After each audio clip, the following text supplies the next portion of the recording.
Oh iya, tapi kan biar keren aja namanya Bow, bro. Ya, ya, ya, ya. Bow, Aduh, Mas Bow ya. ya, that's right. Oke, kita hari ini mau ngobrol-ngobrol nih dulu ya. Hari ini Ya, mau ngobrol soal tema yang khusus banget di request dari lo sendiri, yaitu adalah mental illness. Betul nggak, bro? nggak request gue sendiri sih, bareng-bareng gitu. Bareng-bareng ya. Bukan, bukan, Oke. bukan mental illness lah. Bukan mental illness apa ya? Ya masalah-masalah, ya masalah batin lah itu aja. Oh, apa penyakit hati, masalah Bukan, batin bukan, bukan, gitulah ya. bukan masalah, persoalan batin lah. Persoalan. Oke. Tapi sebelum kita ngobrol ke arah sana nih, gue pengen nanya nih, gimana perasaan lo ketika MU menang lawan Liverpool kemarin? Waduh, alhamdulillah, Senang gak sih, bro? alhamdulillah seneng banget itu kayak apa ya? Kom hari itu apa maksudnya ulang tahunku yang ke-22 kemarin, alhamdulillah itu salah satu ulang tahun yang eh, terindah gitu ya. Ada dapat kado alhamdulillah, ada disurprisein bisa, MU menang, and then rilis lagu juga. Jadi alhamdulillah gitu. Alhamdulillah Semuanya tuh. bahagia ya. Uh, Alhamdulillah banget ya. Alhamdulillah. GGMU, bro. GGMU. GGMU. Itu kado. Tapi lu Karena pede kan gak sih tentang Ten Hag ini ke depannya nanti nih, bro? gua Lu rasa pede gak sama Ten Hag nih? gua rasa masih berproses ya. Kemarin lawannya Liverpool pasti ya, kalau lawan Liverpool ya all out kan. Kekhawatirannya kan gue kalau MU lawan tim kecil itu kan dia suka suka blunder, suka meremehkan. Gue rasa sih mungkin musim depan ya kayak Arteta sekarang bagi gue. Betul, betul, betul. Arsenal juga gila, 3 game menang semua. Ya gak sih, bro? Musim lalu 3 game awal kalah terus kan. Kita lihat aja. Yang penting Maguire gak usah main ya, bro ya. MU pasti menang terus, bro. Nggak tahu deh. Kayak gitu juga ya, bro. Ya kita lihat aja ya, musim belum ditutup nih. Jadi apa namanya, kita lihat aja apakah ada pemain-pemain baru dari GGMU, dari MU sendiri. Tapi kita nggak ngobrolin MU full hari ini, bro. Kita Nanti ini ya mau nanti. ngobrol-ngobrol soal tema yang seru banget juga kan hari ini. Dan tapi sebelum itu juga nih, kalau nggak salah nih, lu baru banget nih merilis sebuah lagu juga tadi kan ya, bilang kan. Bener nggak sih, bro? Iya, Dan iya. judulnya apa nih, bro, kalau boleh tahu, bro ya? Mungkin nanti, mungkin Mungkin nanti. nanti. Mungkin nanti jawabnya atau gimana? Gua Mungkin nanti aku ya. secara pribadi udah japri Om Borel Noah. Om, aku boleh nggak Hmm. pakai judul lagu yang sama gitu, dan ke labelnya juga gitu kan. Siapa tahu kan ada hak copyright atau apa. Kata mereka sih nggak masalah, ya udah. Aku rilis alhamdulillah mungkin nanti. Oke, oke. Jadi ini bakal menjadi sebuah hal yang luar biasa juga nih ya, bro ya. Dan semoga sih Always. bakal hits banget juga nih dibawain sama Kodir juga Amin ya. amin amin amin. Amin amin amin. Amin, amin, amin, amin. Tapi harapan lo dari mungkin nanti ini gimana nih, bro? Harapannya ya semoga ya seperti musisi pada kebanyakan musisi ya, semoga makin dikenal masyarakat luas, berdampak positif bagi yang mendengarkannya, itu yang paling penting ya. Terus ya ini menjadi langkah awal yang baik bagi Kodir karena memang my life projection ya, proyeksi hidupku kayaknya ya bakal jadi ngeband terus karena zaman sekarang pada solo semua. Nggak ada yang ngeband gitu. Gue tuh Yoi, kayak bro. kayak kayak sedih, ini band-band pada kemana gitu ya, gue bikin band aja deh gitu. Jadi ya udah ngeband terus, dan kayaknya ya tujuan hidup gue ya selama proyeksi mungkin 5 tahun ke depan ya ngeband ngeband ngeband bikin album insya Allah ya. Mm-mm. Insya Allah. Tujuan hidup. Oh ya. Keren, keren. Semangat. Semangat. Buatlah era band lagi, bro. Kan pada solo, malah sekarang jadi banyak yang boy group mungkin atau grup-grup gitu kan ya. Lagi zamannya Uh, kayak gitu, gitu kan. aku nggak bilang mereka jelek gitu ya. Aku cuma bilang aku sedih ini band-band pada kemana itu aja. Band-band Benar-benar generasi itu mungkin ya. dari Kodir nih, dari Mungkin pionir lagi mungkin nih. mungkin kalau generasi milenial atau generasi 90-an masih banyak lah band-band juara gitu. Tapi zilenial ini kan yang krisis rock band gitu. Oke, jadi kedepannya nih bakal lebih ke arah genre rock nih bro. All genre sih ya, aku nggak pernah kalau ditanya genre lu apa, aku selalu bilang all genre gitu, karena aku rasa di era zilenial ini genre itu udah apa ya, nggak begitu penting. Bukan nggak begitu penting, beda sama 90-an. Kalau 90-an kan kalau kita masuk toko CD kan tuh kayak ada genre ini rock, blues ini. Sekarang kayaknya semua genre sudah tercipta, jadi tugas kita sebagai musisi baru ya memainkan semua genre gitu ya. Bagi aku pribadi, memainkan semua genre, mempelajari semua genre dan menggabungkannya menjadi satu gitu. Menjadi sebuah yang hits ya bro.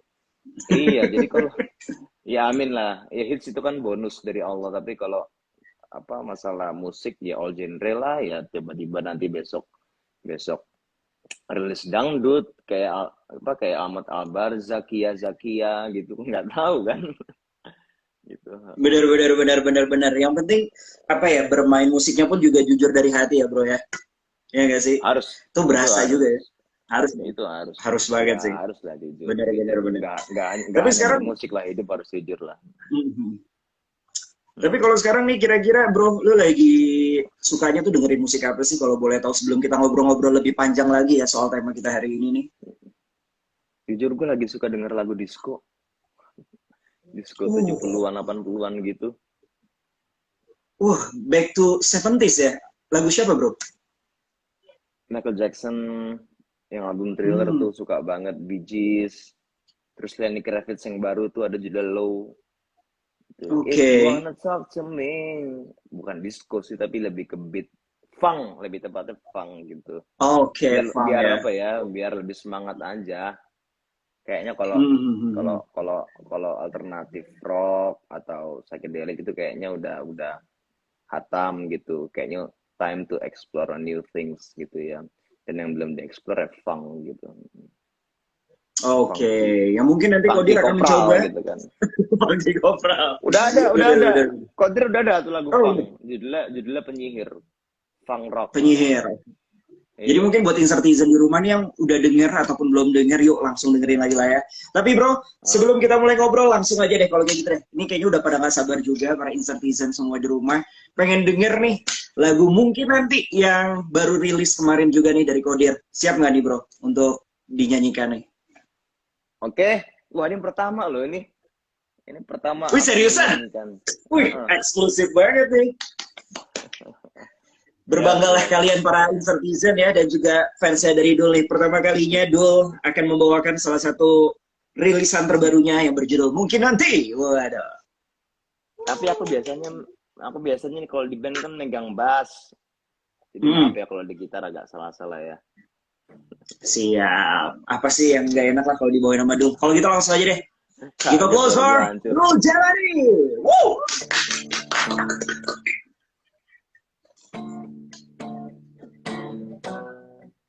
Tuh kan lupa gue kan. Jangan tegang gitu dong bro. Oke, ya.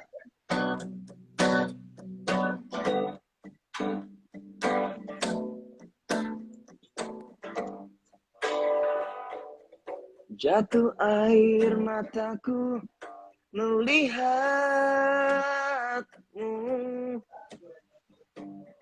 meninggalkan diriku sendiri.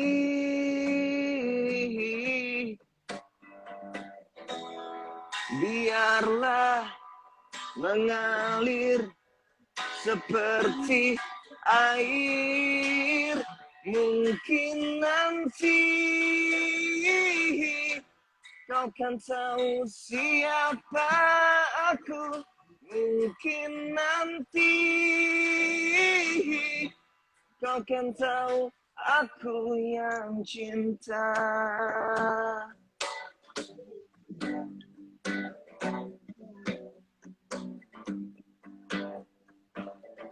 Bawalah kerinduanku ini,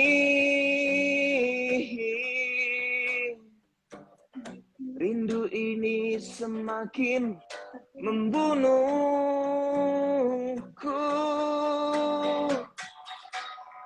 Biarlah mengalir seperti air. Mungkin nanti kau kan tahu siapa aku. Mungkin nanti kau kan tahu aku yang cinta.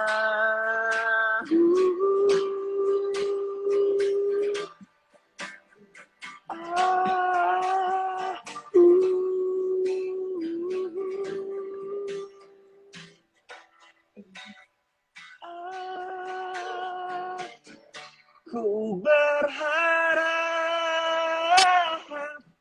matahari kan terbit lagi menyinari jiwa ini yang hampir rapuh. Mungkin nanti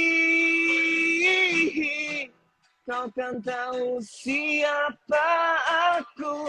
Mungkin nanti kau kan tahu aku yang cinta. Mungkin nanti kau kan tahu siapa aku. Sampai nanti kau kan tahu aku yang cinta.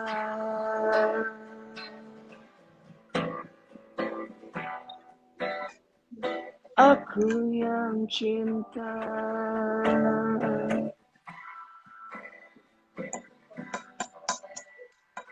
Aku yang cinta.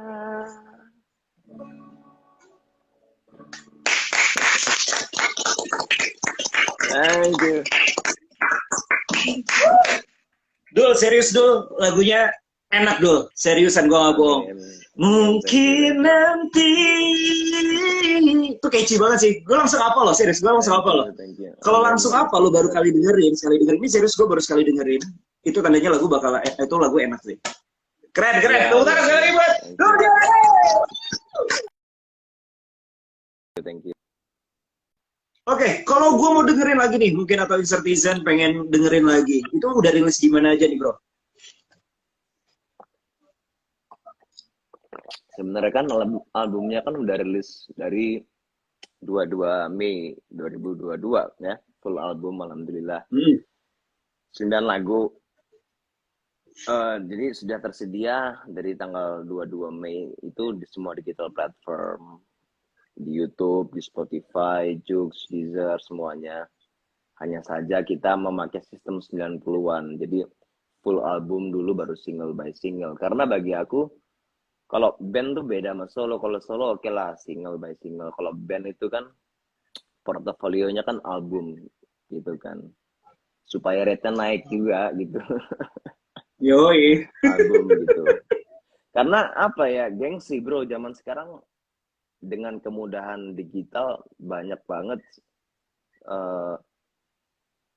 ya bagus-bagus sih, tapi banyak banget TikTokers jadi musisi, YouTubers juga jadi musisi, selebgram jadi musisi, yang sebenarnya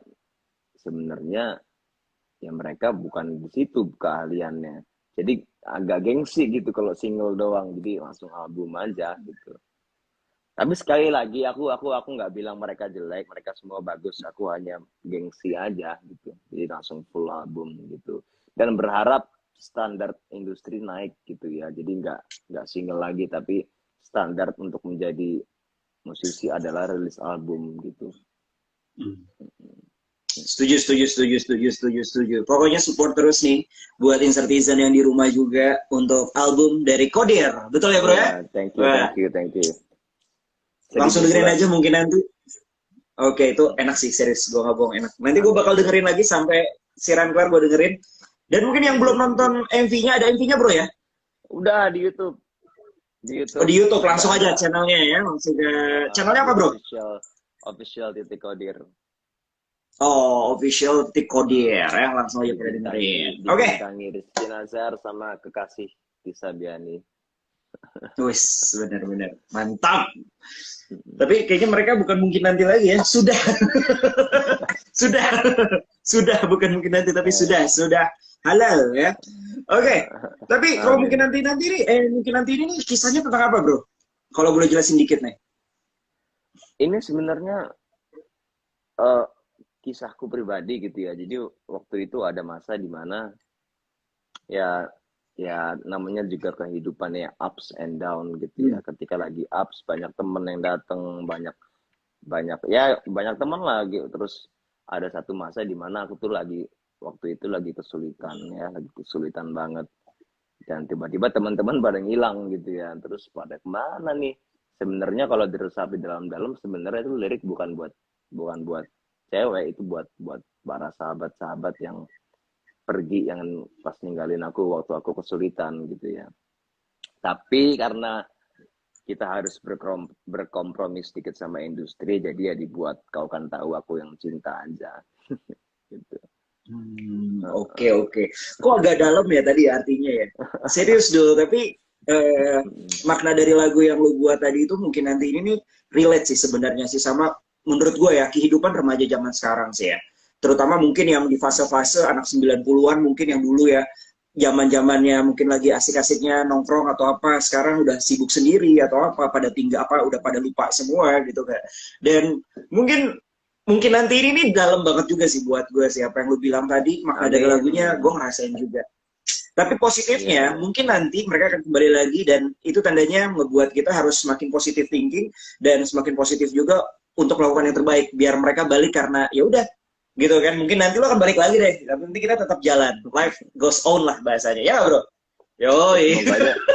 semoga aja semoga aja baliknya ya bener-bener balik, nggak cuma pas seneng doang. Itu dia. Tapi di situ tandanya kita bisa menseleksi mana yang temen-temenan, mana yang memang real sahabat, Bro. Itu Ya, that's the point. Di saat lu jatuh atau lu lagi naik, mereka tetap ada. That's the point ya. Itulah sahabat artinya. Oke, pas banget nih kita masuk ke arti dari mungkin nanti itu dalam banget dan terdapat mungkin sesuai tema kita hari ini ya, itu adalah mental illness nih, ya kan. Kita ngobrol-ngobrol soal mental illness nih, Bro ya. Oke, jadi tema kita hari ini sesuai dengan mental illness, tapi kayaknya tuh seniman itu juga rentan banget, Bro, dengan yang namanya mental illness nih, atau mengalami kayak anxiety atau depresi. Nah, menurut lu, bener gak sih itu seniman itu tuh bener-bener rentan dengan hal-hal seperti itu, Bro? Silakan, Bro. aku rasa bukan bukan mental illness ya. Aku rasa bukan mental illness. Aku rasa setiap orang punya kadar apa ya, kadar anxiety ya masing-masing, punya kadar depresinya masing-masing. Hanya aja berbeda-beda. Ada beberapa yang bisa dihandle sendiri, ada beberapa yang butuh bantuan profesional. Tapi memang kalau dilihat dari sejarah gitu ya, banyak sekali emang seniman-seniman itu yang memang rentan dengan uh, masalah kesehatan mental gitu. Memang banyak banget gitu. Banyak lah, ada John Lennon, ada Kurt Cobain, banyak legend-legend. Tapi aku rasa maksudnya itu jangan dijadikan apa ya, kayak zaman sekarang kan lu kayak lihat postingan Twitter atau IGS, gue mental illness terus mengeluh gitu kan. Aku rasa mental illness atau apapun itu jangan dijadikan uh, hal yang membuat kita ngedown gitu. Itu kan salah satu kekurangan yang harusnya kita jadikan motivasi untuk lebih bangkit lagi gitu. Contoh satu, ada musisi Hmm. yang sangat aku kagumi banget, Tom York. Tom York itu dia tuh Hmm. neurotik, tapi dia tidak pernah mengeluh soal itu. Dia selalu mengekspresikan lewat lagu, lewat lirik-liriknya. Jadi akhirnya ya mungkin berdampak positif gitu. Jadi ya aku rasa semua orang punya ya, nggak musisi doang. Aku rasa semua orang punya. Tinggal gimana kita handle-nya aja gitu. Kalau aku sih memang alhamdulillah beruntungnya aku suka main musik. Jadi setiap udah ya aku rasa semua orang pasti sering overthinking, depresi. Jadi kalau itu udah mulai kumat ya tinggal main gitar, tinggal nulis-nulis, tinggal maka dari itu aku bikin band Kodir, salah satunya juga kenapa? Karena ya ada beberapa hal atau sudut pandang yang nggak bisa aku tuangin di solo karir gitu. Dimana kalau solo karir kan memang lagunya lebih menjerumus ke komersil. Kalau kalian dengar albumnya Kodir, banyak sekali lirik-lirik membahas tentang kedepresian, tentang penyakit jiwa. Contoh di lagu Sakit Cinta, di lagu Duniaku, memang itu ya. Jadi ya saya rasa wajar gitu memiliki masalah. Bukan masalah, aku nggak suka dengan kata-kata masalah. Aku rasa wajar memiliki persoalan dengan kesehatan mental, tapi jangan dijadikan itu sebagai beban gitu ya. Jadikan itu sebagai motivasi untuk kita lebih lebih maju lagi, dan kalau bisa jangan malu gitu. Diekspresiin aja asal di wadah yang tepat ya. Itu bagi aku Betul, betul, pribadi. betul, betul. Betul, betul, betul. Jadi ya mental illness sendiri ya mungkin bagi beberapa orang itu menjadi penghambat, tapi mungkin bagi Dul sendiri itu bukan jadi penghambat, tapi malah sebagai Enggak. motivasi juga ya untuk lo bangkit dan ya life goes on, lo harus membuat suatu hal-hal yang positif, produktif dan lain-lainnya. Ya terbuktinya dengan terbentuknya Kodir. Wih, bener boleh ya? Aduh. Oke, tapi Itu bener kalau juga kalau sih ya banyak kalau banget. Hmm. kalau lihat video klip Saga Cinta kan itu terinspirasi dari dulu sempat ngetren tuh, di Twitter tuh mental illness tuh terinspirasi dari situ. Jadi ada kumpulan orang rumah sakit jiwa gitu. Terus ada adegan dikasih obat, dia nggak mau, ditolak. Terus sembuhnya karena nonton Kodir gitu. Jadi Widih, ada sembuhnya mantap. ya karena main musik gitu. Bener sih Jadi ya, main musik. Musisi itu punya cara yang berbeda lah ya untuk apa ya, mengurangi rasa stresnya mungkin, depresinya, ataupun mungkin jenuhnya gitu kan. Tapi soal jenuh nih, kalau ngomongin jenuh, lu pernah jenuh gak sih bermusisi gitu? ya pernah lah bro, pernah banget. Wih, Bahkan kadang sometimes pingin nyerah juga sering banget gitu. Tapi aku rasa itu wajar ya. Aku rasa itu dialami semua orang gitu. Ya bayangin aja gitu, kalau boleh jujur gitu, udah menjadi eksekutif produser mini album, lagu juga belum ngetop-ngetop banget gitu. Udah jadi eksekutif produser full album, yang biayanya kan nggak dikit album kan, juga lagunya belum ngetop-ngetop banget. Itu kalau kita nggak punya mental yang kuat bisa nyerah tuh, bisa nangis, bisa udah gue kantoran aja gitu.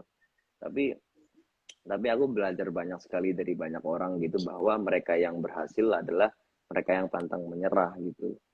Dan aku rasa kita semua punya jalan masing-masing. Kadang-kadang aku pengen nyerah, jujur kadang pengen nyerah, tapi aku selalu mencari cara untuk bangkit dan bangkit lagi dan bangkit lagi, rilis lagi. Masalah hasil itu bonus lah, aku rasa. Yang penting kita berkarya, berkarya, berkarya, berkarya, itu aja sih. karena kita cowok bro, ya nggak? Iya, Kalau cowok cepat nyerah itu bukan cowok namanya. iya. Ya emang emang untuk meraih kebahagiaan kan, istilahnya ya, untuk meraih kebahagiaan kan kita harus mematahkan tulang punggung kita gitu kan. Itu Hmm, istilahnya gitu. Untuk meraih hari kebahagiaan kita harus benar-benar. mematahkan tulang punggung kita. Aduh, jangan bro, sakit bro nanti Itu bro. enggak, Gak bisa kerja itu lagi. istilah, itu istilah. Istilahnya, istilahnya. Aduh, tapi gitulah ya, chasing the happiness ya. Nah, tapi kita, gue pengen ngobrolin soal pendapat lu nih bro ya, Sorry, soal kayaknya tentang, mm, bukan chasing the happiness ya. Aku nggak mm, pernah setuju, chasing the happiness gitu. Karena bagi aku pribadi, happiness itu datang dari kita sendiri sebenarnya. Saat kita makan nasi pakai kerupuk dan rasanya kayak makan steak gitu kan, itu kan the real happiness gitu. Contoh ya, misalkan aku di mobil lagi berdua nih sama Tisa nih, terus macet 2 jam gitu. Kan ada dua opsi pilihan, mau stres atau mau sayang macet, aku jadi bisa berduaan nih sama kamu. Itu kan mm, pilihan mindset gitu. Karena ada orang yang sangat aku hormati, beliau berkata bahwa banyak sekali orang yang berniat menjemput kebahagiaan malah menjemput maut gitu, nauzubillah min dzalik. Contoh ya mungkin yang dilihat dari media ada Kurt Cobain, ada Jim Morrison, ada Jimi Hendrix yang ya nauzubillah min zalik ya itu. Jadi aku Chester rasa Bennington. ya mungkin aku rasa happiness itu misteri banget dan emang harus dilatih setiap hari gitu. Setiap bangun tidur kadang stres itu harus dilawan. Ya aku juga nggak jago-jago banget. Oke. Tapi Boleh dong harus itu. dilatih. Betul. Kalau gitu mungkin kalau bisa gue sebut lebih ke arah ketenangan batin gak sih bro? Ketenangan batin dan gimana caranya lu untuk bersyukur setiap harinya. Iya tentunya. Tapi ya kalau kata ayahku ada salah satu coach ayahku yang sangat sedang aku pelatihan itu eh, hidup ini yang paling penting adalah bisa menikmati itu sih. Ketika kita nauzubillah minzalik ya lagi nggak ada uang kita bisa menikmati, ketika lagi nggak ada kerjaan nauzubillah minzalik ya kita bisa menikmati. Itu sih, gue juga belum jago banget mempraktekkan itu, gue cuma teori aja dari bokap, cuma kan yang namanya teori kan harus dilatih praktek dengan sungguh-sungguh, dengan terus-terusan gitu. Betul. Ini dalam sekali di pembicaraan kita hari ini. Tapi seru bro, karena gimana ya, Ya, mungkin karena hiruk pikuknya sekarang dunia pekerjaan, mungkin gue pekerjaan di dunia akademi aja gitu kan, SMP, SMA sekarang udah banyak banget sikut kanan sikut kiri untuk demi meraih ranking 1, 2, 3 ataupun yang terbaik gitu kan. Kita kadang-kadang melupai suatu hal itu gitu kan bro. Bisa dibilang mungkin dengan rasa bersyukur atau seperti yang lu bilang tadi, menikmati setiap hal yang diberikan oleh Tuhan gitu kan, itu menjadi sebuah rasa syukur tersendiri dan itu harus dinikmati gitu oleh kita. Dapat banget sih, mungkin itu bisa jadi sebuah lagu juga bro. ada udah belum rilis. Lebih tepatnya bukan dinikmati ya, dilatih dan dipraktekkan setiap hari. Dan itu sulit. Gue juga belum perfect banget. Serius itu juga sulit sih bro.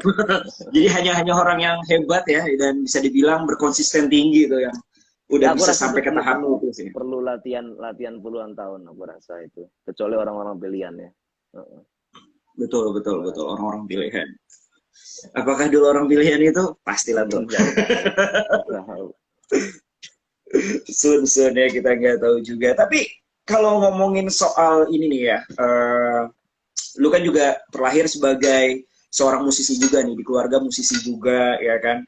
Pernah nggak sih lu mengalami masa-masa sedih lah atau stres, dan bagaimana nih keluarga ini juga membantu lu untuk menghilangkan itu semua bro? Merelief, mengangkat rasa Stres depresi ataupun rasa mental illness lu. Biasanya apa sih stres dilakukan oleh keluarga? dalam artian apa itu stres? Mungkin aku sambil minum ya. Apapun itu, oh silakan bro, apapun itu ya, mungkin kayak lagi patah hati ya gak sih, lagi mungkin lagi down ataupun lagi jenuh dengan hal sesuatu, lu suka sharing-sharing gitu juga gak sih? Oh iya. I think gua rasa keluarga itu tempat berpulang kembali gitu ya. Ya aku rasa komunikasi dalam keluarga tuh yang paling penting ya. Paling penting gitu. Even cuma lebih tepatnya dialog ya, dialog dua arah.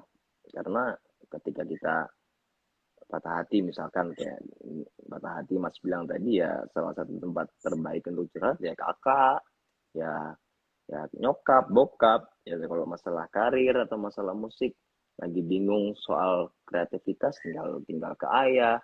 Jadi aku nih ya termasuk beruntung lah aku nih alhamdulillah gitu dilahirkan dari ayah yang mempunyai wawasan musik yang luas, bunda yang kuat dan bijaksana, dan kakak-kakak yang sangat-sangat baik hati dan dermawan, dan tentunya juga sangat-sangat melindungi adiknya. Jadi memang keluarga is everything gitu.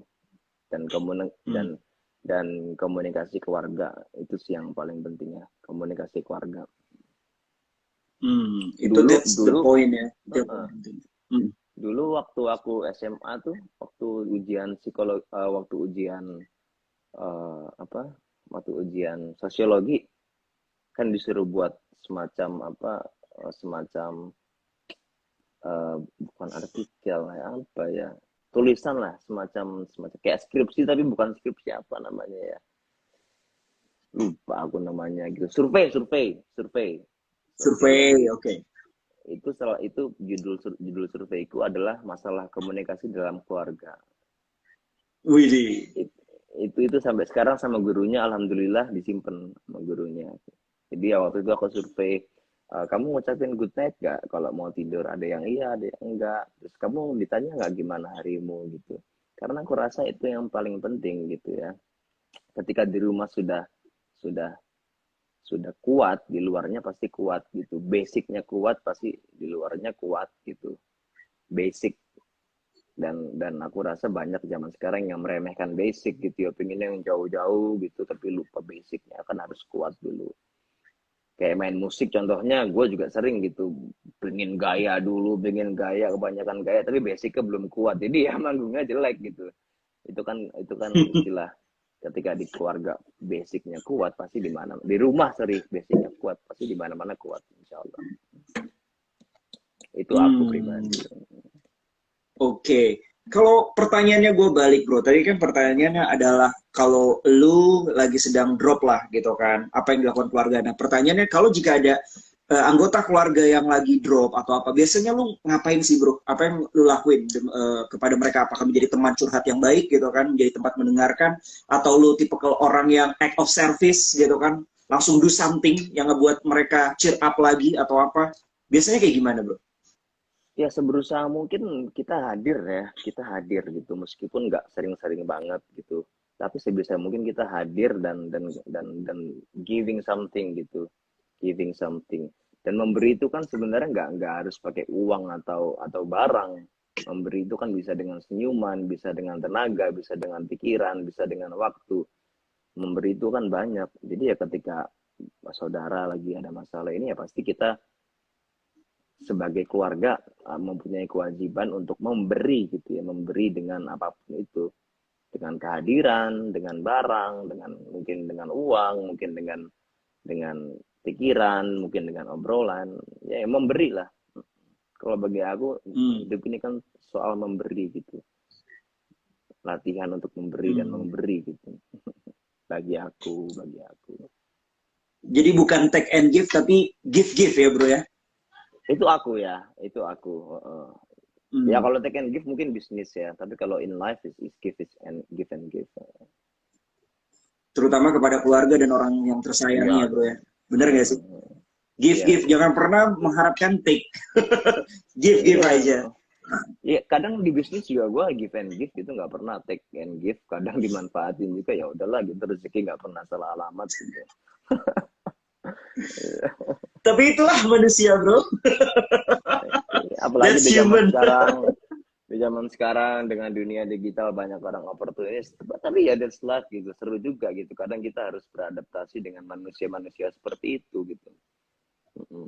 Kan nggak semua orang sama kayak kita. Iya. Betul, tinggal kita gimananya aja ya, memilah-milihnya bro. Oke, next pertanyaannya lebih ke arah, kan masih ke arah mental illness ya, nggak usah mental illness lah, lebih ke arah gunda gulana nih. Pasti setiap manusia, terutama lu nih dulu ya, lu pasti pernah ngerasa gunda gulana, entah. Gak gue ya, semua orang. Tapi yang dipertanyakan lu nih bro. Ketika lu lagi gunda gulana nih, kira-kira ada nggak sih inspirasi lagu yang lu buat dari gunda gulana lu itu tuh kira-kira nih? Jadi seharusnya itu menjadi negative things gitu kan, tapi lu change menjadi positive things. Lu sering kayak gitu juga gak sih bro? Allah Akbar azan. Mungkin kayak tadi mungkin nanti gitu kan, jadi dari gunda gulana lu, bener gak sih? Justru ada kata-kata Khalil Gibran gitu ya, yang aku suka banget. Bagaimana hatimu akan terbuka selain bila itu dipatahkan gitu. Jadi kalau kalian lihat mini albumku yang Dul Jalani, itu covernya itu kan hati yang patah gitu ya. Hati yang patah, terus dari patahan itu tumbuh akar-akar dedaunan pepohonan. Karena ya apa ya, setiap orang pastilah mengalami kecemasan, depresi, gundah gulana dan lain-lain. Tinggal gimana kita mengendalikannya aja gitu. Kalau Hmm. aku ya untungnya suka musik, jadi memang memang kebanyakan musikku itu hasil dari rasa gundah gulanaku. Baru-baru sama Hmm. Tisa ini aja musiknya happy happy gitu kan. Itu kalau diperhatiin Itu waktu zaman dulu tandanya kan. betul betul. Itu tandanya hubungan yang positif, bro. Iya Sangat-sangat iya positif iya. banget ya. Tapi ada nggak Iya sih yang iya. jadi favorit lo gitu loh? Mungkin hasil hasil gunda gulana lo gitu. Tapi ini menjadi karya yang Ada. favorit gue. Ada nggak sih? Apa Ada tuh bro kalau boleh tahu? Cakrawala, Cakrawala. Itu Cakrawala. Itu alhamdulillah, dari iya gunda itu gulana lo. itu ya itu lagu tentang keresahan gitu ya. Itu alhamdulillah laguku yang dinyanyiin ayahku juga, di cover ayahku. Itu lagu waktu itu tentang kecemasan remaja ya. Aku lagi ngulik Seattle Sound dan memang lagi mengalami kecemasan remaja. Ya wajar lah kecemasan, kita mau jadi apa, kita mengkhawatirkan masa depan. Tapi waktu itu akhirnya lagi maghrib-maghrib, akhirnya nulis lirik Cakrawala memanggil tubuhku untuk meraih kemenangan abadi gitu kan. Itu dari Hayya Alal Falah. Itu ada lirik awan putih tersenyum riang di balik mendung. Itu kan apa ya? Aku nggak mau ngasih tahu artinya, nanti jadi nggak misteri gitu. Senja turun mengangkat malam melempar bulan gitu. Itu kan keresahan-keresahan. Ya tapi ya aku rasa semua semua seniman mereka berangkat dari keresahannya ya. Keresahan akan Betul sih. sosial, akan percintaan, akan kehidupan, mungkin zaman sekarang medsos, mungkin politik. Ya seperti legenda kita Iwan Fals, Om Iwan Fals, dengan keresahan-keresahan akan politika zaman dulu lahir banyak lagu-lagu yang keren. Eh, Banyak lah. Dan saya rasa ya itu yang emang emang harus dilakukan oleh seniman. Memang kita melukis segala apa yang ada di hati kita gitu. Even mau seneng, mau sedih, mau stres, mau bahagia gitu. Hmm. Tapi kalau ngomongin soal keresahan bro, keresahan bagi Dul Jalani mana yang menurut lo paling produktif nih bro? Maksudnya, Mungkin kayak ketika lu lagi keresahan soal cinta ya gitu kan, di situ wah gila ide langsung tiba banyak banget lo bisa ngebuat lagu banyak banget ada inspirasi-inspirasi oh, something like that. Apa keresahan ini bagi Dul Jalani yang paling produktif nih? bukan ya keresahan ketika jatuh cinta ya, ketika jatuh cinta dan patah hati itu energinya luar biasa banget, banget, banget, Uh, banget, banget bisa dibilang gitu ya. Ketika jatuh cinta kayak waktu sama Tisa bikin lagu langsung jadi anggur cinta, ketika patah hati langsung bikin lagu apa, itu ya aku rasa hmm, apa ya, sometimes kalau kita makan es krim terus kan enak juga gitu lambung gitu. Kadang-kadang kita iya harus sih bro. minum kopi, kadang-kadang kita harus minum kopi pahit gitu di senja-senja gitu sambil Hmm. ngerokok. Tapi that's the beauty of life gitu ya. Tapi aku sekali lagi ini Warna-warni kehidupan. semua semua cuma teori gitu. Aku pun belum belum jago banget mempraktekkan semua yang aku omongin ini gitu ya. Tapi that's Hmm. life gitu ya. Dimana kita harus beradaptasi dengan segala rasa yang ada di hati ini ya. Dan Hmm. bagi aku pribadi, kesuksesan sejati, keberhasilan sejati adalah ketika kita bisa mengendalikan diri kita sendiri, bukan kita dikendalikan oleh diri atau dunia gitu. Itu sih, karena banyak banget orang yang sukses terus dikendalikan dengan kesuksesannya, gitu ya. Orang menjadi populer terus dikendalikan dengan kepopularitasannya, dan jatuh itu kan menyakitkan, ya kan? Betul. Jadi ya the main thing ya, aku juga lagi belajar gitu ya, aku lagi belajar, aku belum jago-jago banget bagaimana kita bisa melawan diri sendiri agar kita bisa mengendalikan diri dengan dunia gitu sih. That's the beauty of Hmm. life gitu. Dan That's bagaimana the kita beauty of harus life. harus apa ya, toleransi dengan perasaan orang lain, mungkin mungkin sometimes tidak sependapat sama bunda soal soal bermusik, tapi kita tetap harus melayani ibu kita dengan tulus, dengan ikhlas. walaupun habis perdebatan terjadi gitu ya.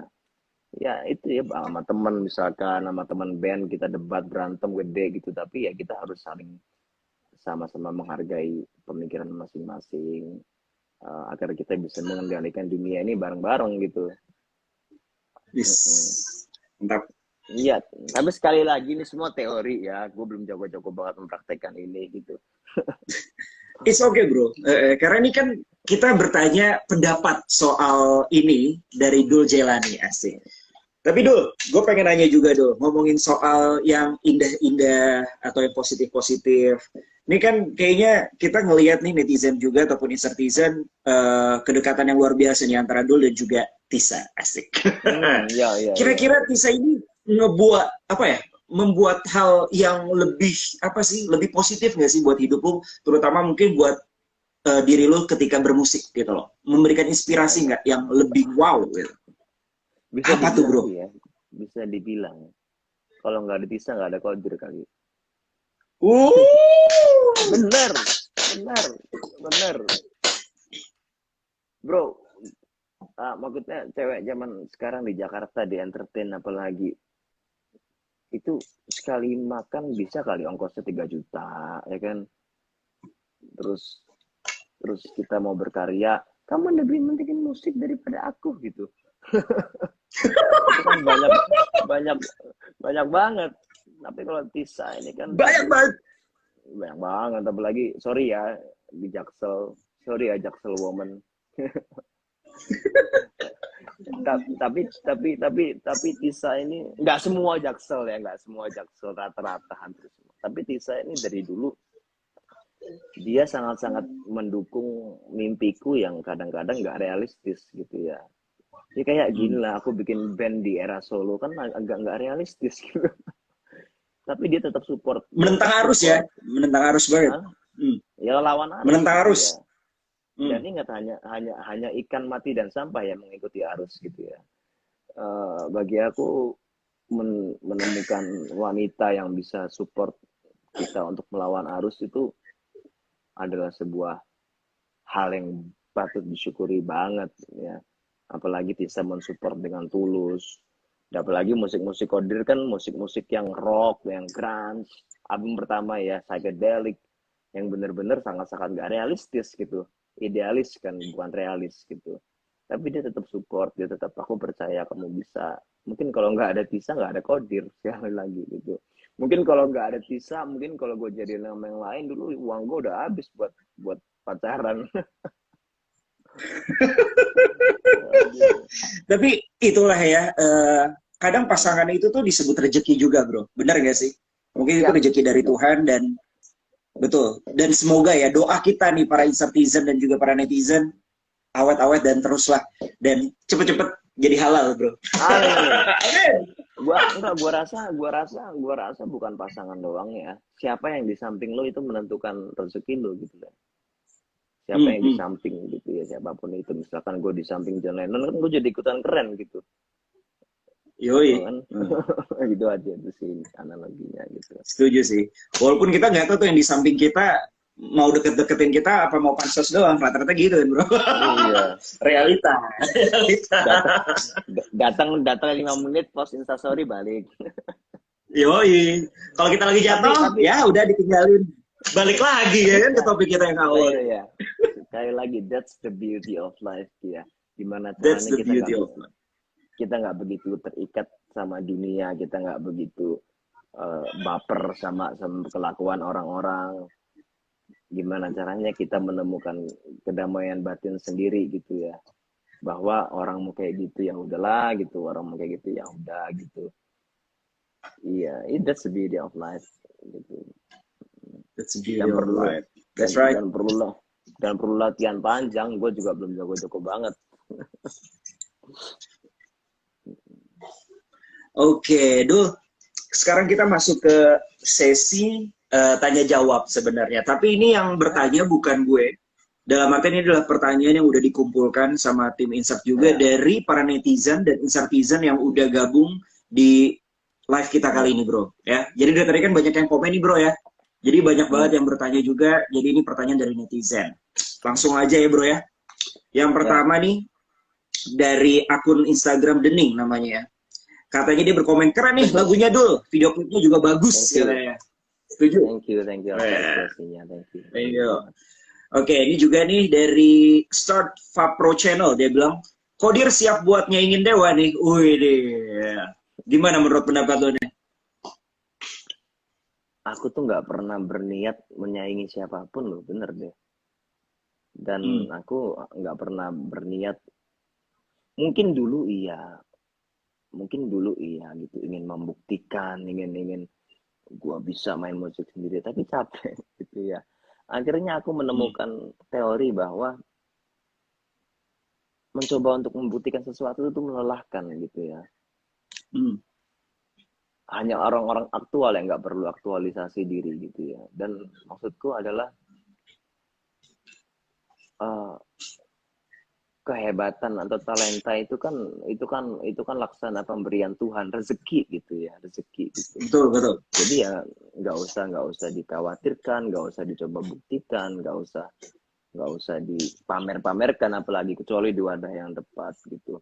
Kalau kamu hebat, nanti orang akan tahu sendiri kalau kamu hebat gitu. Karena aku punya pengalaman ketika aku ingin mencoba membuktikan dengan manggung di panggung gitu misalkan, yang harusnya energiku tuh cuma kepake, harusnya cuma bisa 30%, tapi karena ada faktor pembuktian itu jadi kepake 70%, jadi capek, jadi stres, jadi kepikiran, jadi nggak fokus. Jadi kalau ditanya ada niat ya untuk menyaingi Dewa, nggak ada sama sekali, nggak ada. Tapi untuk mengikuti jejak langkahnya berkarya sampai tua tentu ada gitu ya. Tentu itu impian semua musisi kayaknya gitu ya. Iya, insya Allah ya 20 tahun lagi ya insya Allah masih rilis album gitu ya. Album ya, amin gitu ya. Amin. Tapi sempat menjadi beban gak sih?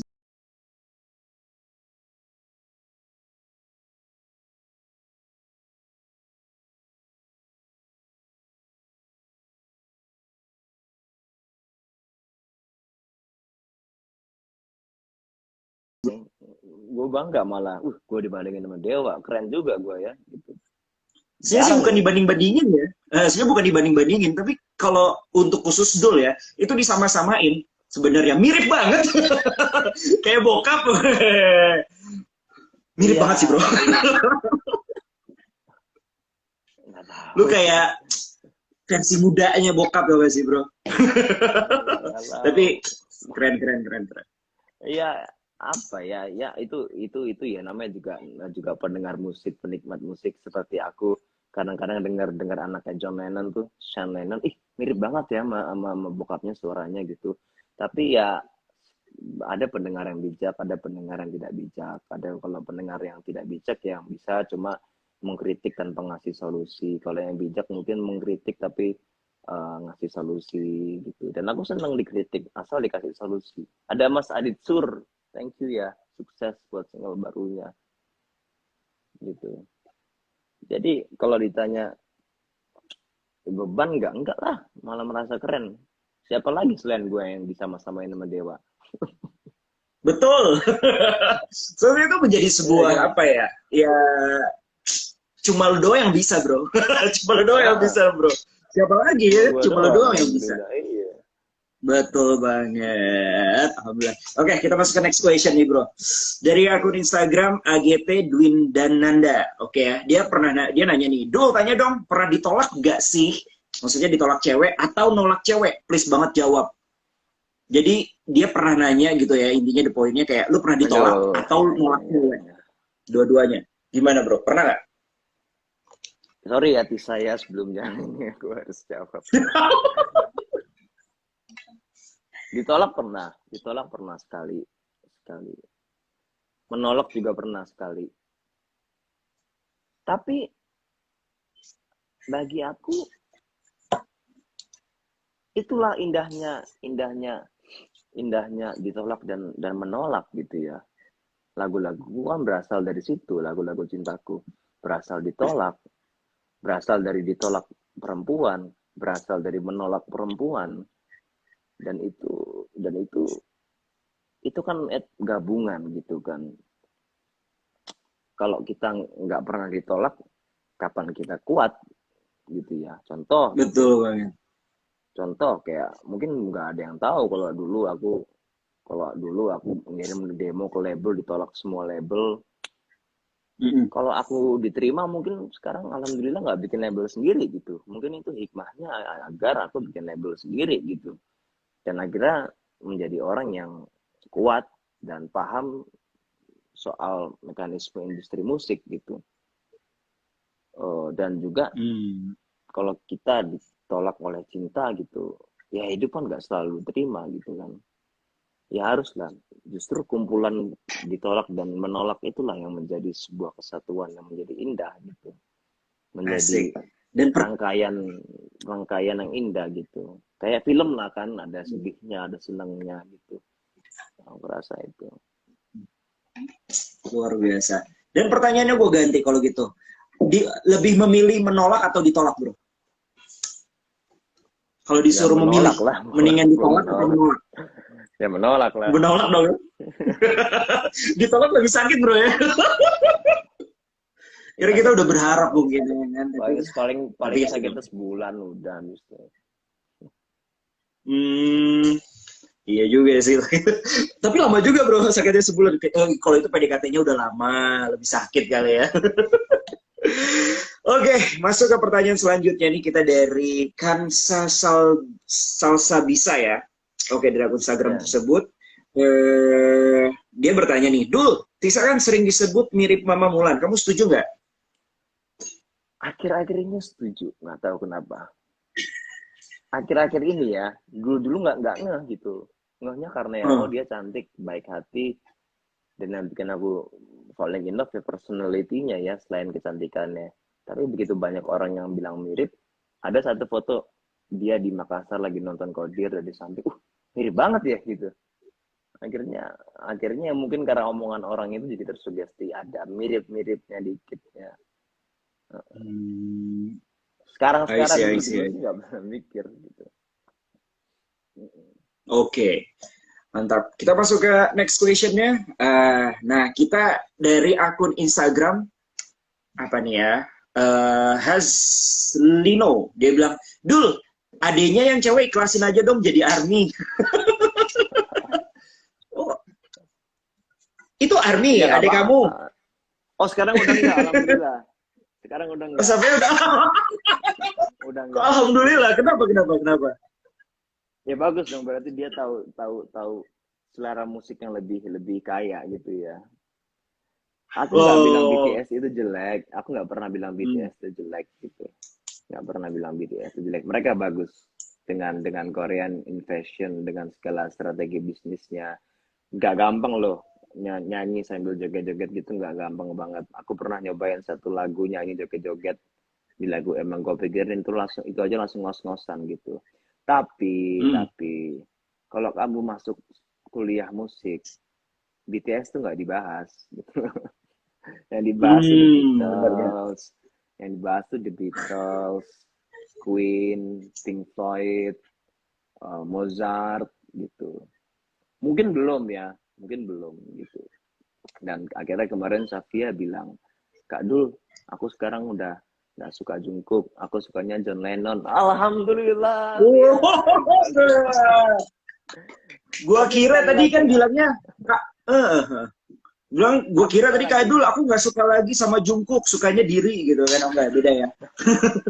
Enggak, tapi sekali lagi itu semua relatif gitu ya. Bagi aku Beatles lebih aku nggak bilang lebih bagus, lebih kaya akan harmoni, akan lirik. Mungkin bagi kalian ada beberapa yang menganggap BTS lebih kaya akan lirik, akan harmoni, lebih tampan. Itu kan semua selera gitu. Kamu bukan aku bukan kamu gitu kan. Betul, karena balik lagi selera itu ya balik lagi kan individu masing-masing bro ya. Iya. Dan untungnya ini subjektif, sekali lagi subjektif banget. Eldul semua itu dari kecil sama ayah itu sudah di apa ya, dikasih diinjeksi alam bawah sadar musik-musik yang memang dibahas secara objektif di dunia musik, industri musik, sejarah musik sampai kuliah musik gitu. contoh dulu setiap mau tidur dulu tuh sama ayah selalu disetelin Beatles sampai hafal sampai sekarang. Lagu Michelle, Girl, Till There Was You, lagu Queen. Jadi kita tuh, dan memang secara sejarah pun mengatakan mereka adalah band-band yang berpengaruh dalam budaya musik populer, gitu ya. Menciptakan genre baru, ya, menciptakan genre baru. Kalau K-pop kan itu bukan genre baru, itu kan campur sari. Itu kan campur sari, kan. Itu kan elektronik bahasanya Korea gitu. Kalau nggak percaya, coba aja tanya teman-teman kuliah musik. Itu Beatles, Pink Floyd dibahas nggak sih di sejarah musik? Pasti mereka bilang dibahas. Karena memang pengaruhnya luar biasa gitu. Untungnya gitu. Tapi ya sekali lagi ini semua relatif gitu. Kalau kalian lebih suka BTS ya it's okay gitu. Aku harus menghargai. Kalau aku juga lebih suka Beatles ya tolong hargai. Kan indahnya dunia kan saling menghargai perbedaan. Betul, setuju. Jangan saling menyerang lah ya. Jadi ini selera aku ya jangan dihina. Iya. Seperti gitu. itulah. Gimana saling respect. Betul. Betul. Aku tuh paling nggak suka deh di Jakarta, apalagi rata-rata anak Jaksel gitu ya. Lu kalau nggak dengerin Justin Bieber lu bukan temen gua. Hah? Ada loh beberapa orang gitu. Ada loh. Dan itu dibahas. Jadi kalau kita di industri musik ya, itu sorry ya, ada market D, ada market C, B, A, dan Jaksel. Serius? Serius. Lu tanya siapapun. Itu market apa bro kalau Jaksel bro? Gue sebagai anak Jaksel jadi pengen tahu nih bro. Ya itu dia, itu market yang sangat-sangat individualis gitu ya. Lu kalau nggak salah satunya ya, lu kalau nggak dengerin apa yang gua denger, lu bukan temen gua gitu. Tapi itu menjadi tantangan bagi musisi, gimana caranya kita meraih anak-anak Jaksel ya. Seperti dulu Slang mungkin meraih anak-anak Jaksel, Dewa meraih anak-anak Jaksel, Jamrud, Sheila on Seven, dan itu kan menjadi tantangan bagi kita para musisi. Lihat aja loh gitu, maksudnya bukan mencoba membuktikan ya, tapi mencoba untuk mengerti apa sih yang diinginkan mereka gitu ya. Konsumen kan, apa sih yang diinginkan mereka gitu, apa sih yang dibutuhkan mereka gitu ya. Jadi ya which is literally ini ya memang agak unik gitu. Tapi lu sendiri juga anak Jaksel kan bro ya? Tapi lu juga anak Jaksel kan ya? Aku Jaksel, tapi keluargaku kulturnya sudah banyak terpengaruh oleh Jawa gitu, Jawa Timur. Tapi sekali lagi ya, aku nggak bilang K-pop itu jelek. K-pop itu sangat bagus, terutama strategi bisnisnya. Itu sih. Gue setuju soal itu. How to make mereka nge-packing dari segala macam konsepsi dan juga bagaimana influence ke market itu top sih ya. Mungkin dan kita bisa lah meniru seperti itu. Benar-benar. Iya. Kita ambil positifnya aja bro. Bener. Kita harus bikin lah campur sari in fashion, dangdut in fashion, kan itu kan keren juga gitu. Betul. Kita tunggu Kodir akan seperti apa nih in fashion musik-musik Indonesia. Asik. Aduh, oke. Dul, balik lagi nih ke pertanyaan lainnya nih.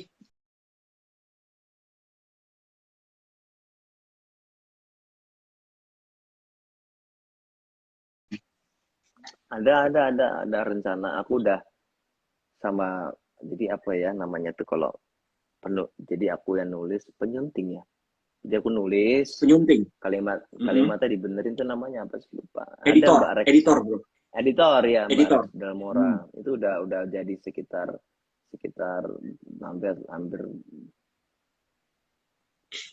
40 judul lah. Kalau yang main Wattpad ada, aku ada akun Wattpad. Itu isinya tulisan, ada ya, itu isinya tulisan syair-syairku. Judul apa, nama akunnya Taman Sang Pemuja. Kemarin terakhir upload itu cerpen Bangku Kosong.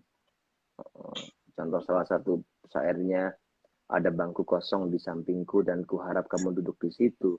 Tidaklah berguna perhiasan permata dan emas bila engkau tidak hidup di sampingku. Nah, itu salah satunya. Asik. Iya, Iya, tapi belum kepikiran untuk rilis sekarang. Sekarang kodir dulu lah, ngeband dulu. Lu Gitu. lu suka literasi ini nih, dunia literasi ini dari kapan sih bro? Kan setahu gue ya, sebagai mungkin sebagai netizen biasa gitu kan, gue melihat sebuah Dul ini seorang Dul, bukan sebuah seorang Dul ini adalah seorang musisi, tapi tiba-tiba jadi pecinta literasi ini sejak kapan Dul? Ya sebelumnya ya untuk menjadi musisi harus menjadi pecinta literasi lah, gitu. Oh bener juga ya. Jadi awalnya dulu sebenarnya itu waktu aku kelas 3 SMA.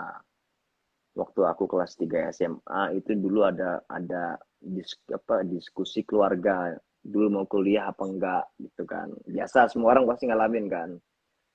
Akhirnya aku bilang ke bunda aku nggak mau kuliah gitu karena aku nggak suka sekolah gitu, aku nggak suka disuruh-suruh, aku nggak suka dunia formal gitu, aku mau main band aja. Kata bunda, oke, kamu nggak kuliah, tapi kelas 3 SMA kamu nggak boleh ambil job sama sekali, baru abis itu baru boleh. Oke, gitu. Jadi kelas 3 SMA tuh bener-bener aku nggak ambil job sama sekali. Itu dari bunda. Lulus SMA baru aku langsung manggung pertama di Surabaya waktu itu, inget banget. Hmm. Di Gelora Bung Tomo waktu itu, acara Persebaya, alhamdulillah. Nah terus uh, ke ayah pun juga diskusi gitu, ayah aku kuliah apa enggak, terus ayah bilang aku tuh paling suka jawaban ayah tuh kalau misalkan aku nanya, ayah menurut ayah gimana gitu, bla bla bla bla, jawabannya selalu yang menurut kamu gimana. Selalu jawabannya gitu, menurutmu gimana. Terus aku bilang, aku nggak suka sekolah gitu, aku tuh nggak suka formal, aku nggak suka mempelajari hal yang nggak aku sukain gitu. Terus ayah cuma bilang, Dul, kalau kamu bener emang nggak mau kuliah, syaratnya cuma satu, kamu harus banyak baca buku, karena bagaimanapun otak juga harus diasah biar nggak lemot. Akhirnya dari situ oke, sepakat gitu. Akhirnya aku dikasih buku pertama sama ayahku, judulnya Kahlil Gibran yang Sang Musafir. Aku masih ingat satu cerita. Aku masih ingat satu cerita dari itu. Jadi suatu hari istrinya bertanya kepada suaminya, "Hei suamiku, apakah engkau mencintaiku?" Suaminya diam. "Mengapa engkau tak menjawabku, suamiku?" Suaminya hanya diam. Ketiga kalinya, "Hei suamiku, apakah engkau benar-benar mencintaiku?" Dan suaminya terdiam. Istrinya pun ngamuk. Istrinya banting-banting dan pergi dari rumahnya dan berkata, "Aku benci kepadamu, wahai suamiku." Saat istrinya pergi keluar dari rumah, sang suami pun berkata, "Bahkan kebencianmu pun sangat berarti dalam hatiku." Itu Uh. cerita yang sangat berkesan dari Kahlil Gibran Sang Musafir. Itu buku pertama yang aku baca. Dari situ akhirnya aku mulai kecanduan Kahlil Gibran. Aku baca Sang Nabi, Kematian Sebuah Bangsa, Sayap-sayap Patah, Taman Sang Nabi, terus Hmm. Keindahan dan Kesunyian, Air Mata dan Senyuman. Tapi waktu lagi edik-edik itu, sekarang justru aku lagi mulai baca lagi karena waktu udah mulai masuk usia 20, 21 lah, waktu waktu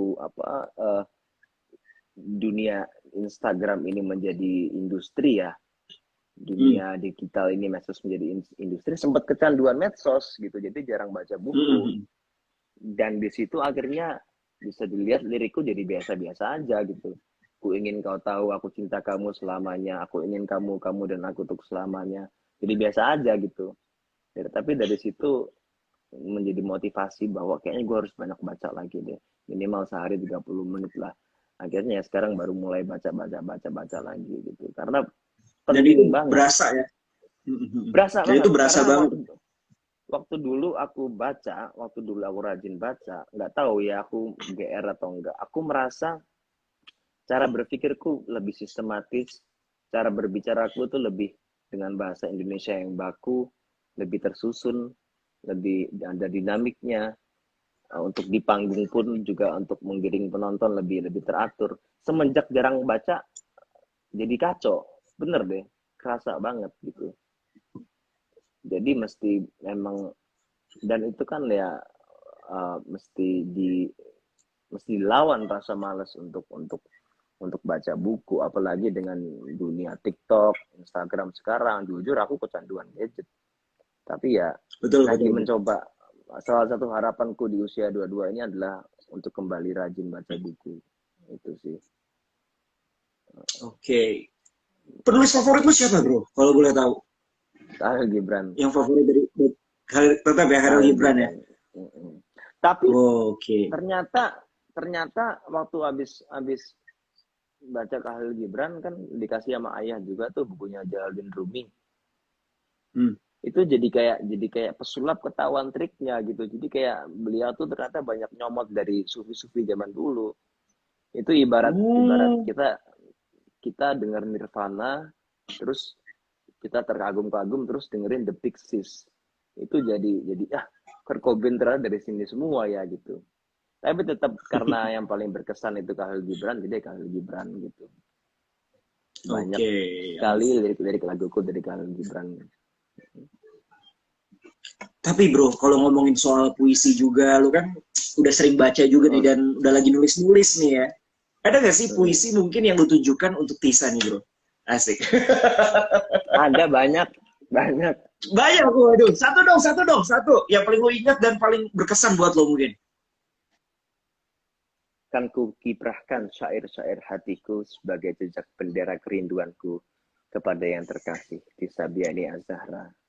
Itu yang aku kadoin kemarin. Wah, ini luar biasa banget ya. Hubungannya kayak romantis banget gitu kayak. Kayaknya gue ngerasa hubungan kayak gitu tuh cuma ada di sinetron atau nggak di film aja bro, gitu kan. Ada ya di real life ya? Ada lah, mungkin zaman sekarang udah agak sedikit punah kan. Zaman sekarang orang lebih suka main medsos daripada baca buku. Anak muda ya. Betul. Termasuk aku sempat kecanduan. Aduh, mesti baca lagi gua nih.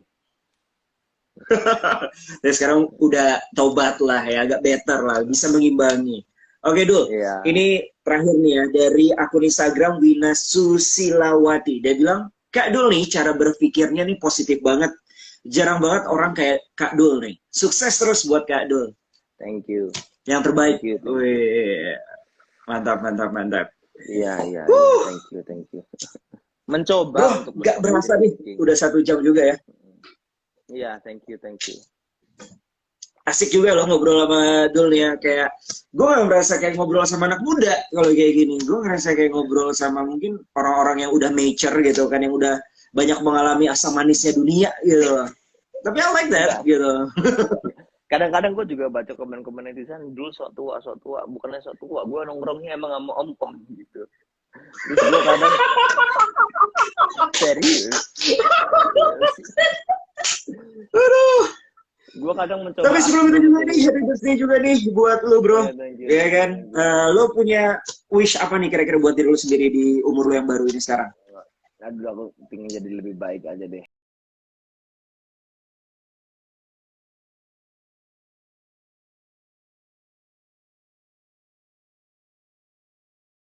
Dan nggak tercapai itu kecewanya setengah mati gitu. Jadi bagi aku sebaik-baik harapan adalah berharap kepada kebaikan diri itu sih. Jadi ya semoga lebih baik aja. Amin ya robbal alamin. Oke Dul, untuk closing kita hari ini mungkin lu punya sebuah kata-kata nih buat Insatizen atau netizen semua di rumah, ataupun mau promosi single terbarunya atau apapun. Silakan bebas bro.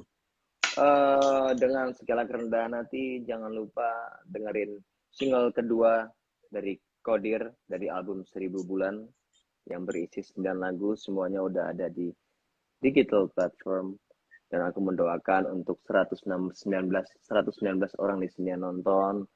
Semoga kalian semua sehat selalu, bahagia selalu, happy, dan menemukan masa depan yang baik. Kalian sama kayak aku juga kadang-kadang insecure soal masa depan, tapi aku rasa masa depan itu bukan untuk dikhawatirkan, tapi untuk dijalankan. Jadi ya semoga, terima kasih juga untuk selalu doa-doa baiknya. Terima kasih, dan semoga doa-doa baiknya di hari ulang tahunku dikembalikan oleh Allah Subhanahu wa taala kepada kalian semua dengan ganjaran baik yang berlipat ganda. Amin amin amin amin amin. Amin ya robbal alamin ya. Sukses terus kalau gitu buat Dul, dan semoga MU juga stabil ya, menang terus ya bro ya. MU, glory. Yoi. Glory. Support Barcelona juga ya bro ya, jangan lupa bro, semoga bisa nih dipegang sapi bro. Gue suka Barca loh. Gue suka Barca. Lu cules juga bro, kita sama bro kalau itu bro. Enggak. Bukan ngefan, cuma respect dengan gaya bermainnya. Oh, respect. Terutama siap. era Pep 2009 dulu tuh, yang Ferguson. Wah, itu era Avengers banget bro, the best. Iya. Messi lagi gokil-gokilnya. Oke lah, kalau kayak gitu, sukses terus bro, kita ngobrol banget nih hari ini. Saya terlalu, kalau kayak gitu terima kasih netizen semua. Dan terima kasih buat fansnya dari Dul juga. Dan sekali lagi sehat selalu buat kalian semua. Sampai jumpa, selamat malam, bye-bye. Tetapi tayang langsung. Thank you bro. Thank you.